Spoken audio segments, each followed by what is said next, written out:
لمنزل الضنا ودائي ومنزل سواي ودائي حمدا لمنزل الضنا ودائي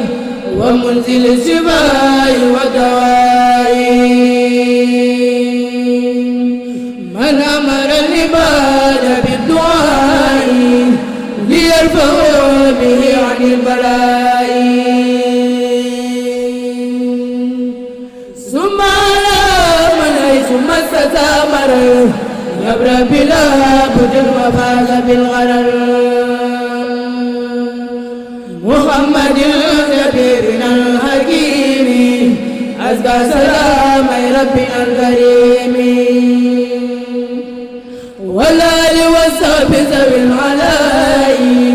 ما ضاجت الأسقام للشفاء هذا وإني يوم سوء أوجاعي مبتغيا عن المجيب داعي وأتكي إليه ما من الضرر قد مسني قد أراني مقتدر يا ربنا يا ربنا يا ربنا يا ربنا يا ربنا ارفع ضرنا بجاه خير العالمين الأكرم ثم بعيون رمضان الأعظم يا الله يا رحمن يا رحيم يا بر يا كريم يا عظيم اغفر ذنوبنا تقبل منا واحمل همانا وتجاوز عنا وأنزل يا ربنا خير النعم مكان ما نخاف من شر النعم وأولنا الآداب والمسايا وكفنا الآفات والرزايا وأولنا اليسار على الطاعات وكفنا الكسل في الأوقات يا بر يا لطيف يا معافي يا من له أمر الورى يا شافي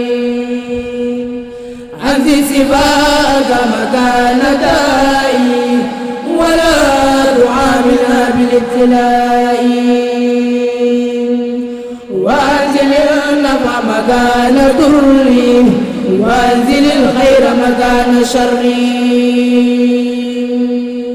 وأنزل العلم مكان الجهل وأنزل الجود مكان البخل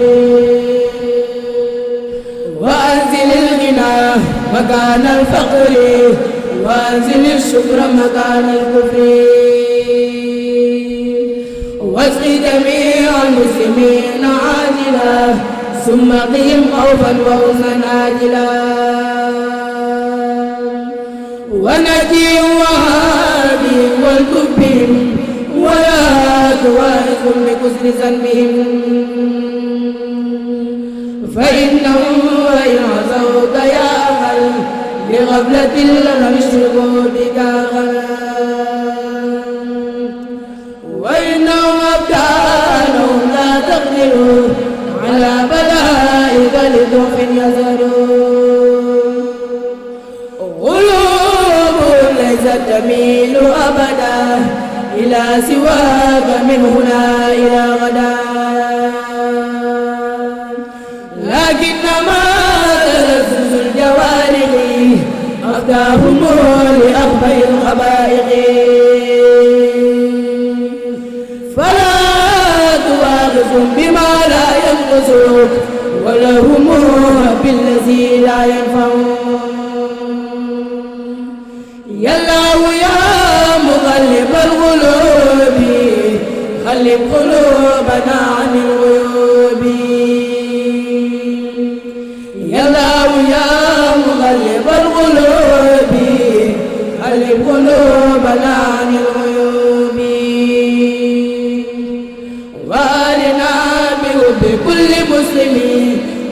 ونجنا من شر كل مجرمين واجعل جميع المسلمين ضرا لنا إلا فنفى ضرا واجعل جميع المؤمنين في الهدى والمؤمنات ثم عافهم غدا واجعل جميع المسلمين في ارتقاء والمسلمات بازديادهم تقى واجعل جميع العلماء عاملين واجعل جميع العاملين مخلصين واجعل جميع المخلصين زاهدين واجعل جميع الزاهدين نازلين واجعل جميع النازلين صادقين واجعل جميع الصادقين فائزين وأرنا يا ربنا بالغنمة للمسلمين أبدا ورحمة واجعل لهم فينا هدى وخيرا وكفهم منا أذى وديرا وأرنا بحبهم لوجهك وآلهم بحبنا فنسقا واجعل جميع إخوتي ونسبي في رحمتي يوم اسكدار النسب واجعل لنا هنا وأنا عزا ذا غبطة تفضلا فنغزا ولنا المكارم الأخلاق ما تهاب بلا شغال واجعل صغيرنا يوقر الكبير واجعل كبيرنا يعين للصغير واجعل قلوبنا على التوادد بلا تنازع ولا تغازل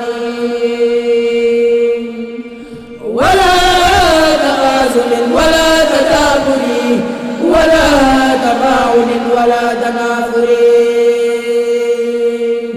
حتى نسير المسلمين خاشعين ومؤمنين مخلصين صالحين واغفر لنا وعافنا بعافية تكون في الدارين غير عافية واغفر وخذ وكفنا عن مظلمة ونجي كل مسلم ومسلمة وأولنا يا ربنا حسن الختام عند الممات وغدا يوم القيام بجاه خير من شفى الأمراض ووهب المروب والأراد بجاه خير من شفى الأمراض ووهب المروب والأراد محمد طبيبنا الأمام المبري الأمراض والأسقام وسلم عليه ثم سلم وآله مع الصحاب الكرماء ما بلغ المشهور بالدعاء ووفي المريض باستشفاء وللنازم أيضا زاده الله شفاء وفيدا يا من يروم دم كل داء فلا تفارق مطلب الشفاء يا من يروم دم كل داء فلا تفارق مطلب الشفاء ودم عليه في المساء والصباح والسا تنزفا وفلاح بإذن ربنا وجاه مصطفى صلى عليه ربنا كما